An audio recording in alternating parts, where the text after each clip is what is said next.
Patay usa ka 34 anyos nga lalaki human maipit sa bucket sa backhoe nga gi-operate sa mismong asawa niini sa Valencia City, Bukidnon.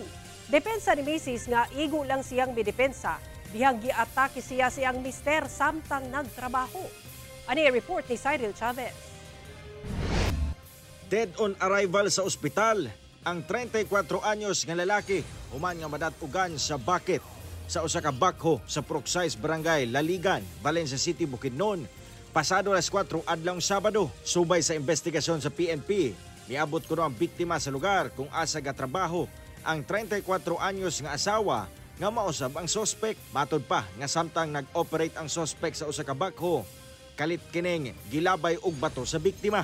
Hinungdan nga midepensa ang sospek gamit ang bucket sa backhoe apan naigo na sabdi ay niini ang biktima og nadatugan. Out of fear, sir, tong babae, para di siya matamaan, sir, gi-cover niya tong bucket ng bako.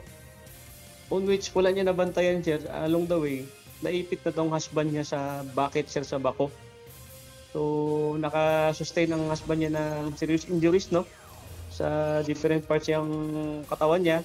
Matod sa PNP, daan na nga nagsigi og away ang magtiayon o ginakulata kuno sa biktima ang babaeng sospek. Gani, naabot na sa punto nga nagkinasuhay ug aduna nay court order nga dili na makaduol dapat ang bana sa misis niini. May permanent protection order tong babae, sir, sa galing sa court against sa victim. Dugang sa otoridad nga human ang hitabo ilang gikustudiya ang sospek o pasakahan unta og kasong reckless imprudence resulting to homicide. Apan adlong Lunes, ila kining gibuhian. Update naman natin, sir, is yesterday, Monday, sir, na-release tong suspect, sir, no?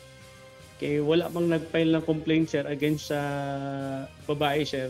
Tambag karon sa kapulisan, labi na sa magtiayon nga ugaling adunay panagbikil. Likayan nga mosangpot sa pisikal ang panag-away nga posible pang moresulta sa dili maayong mga hitabo. Cyril Chavez, 1 Mindanao.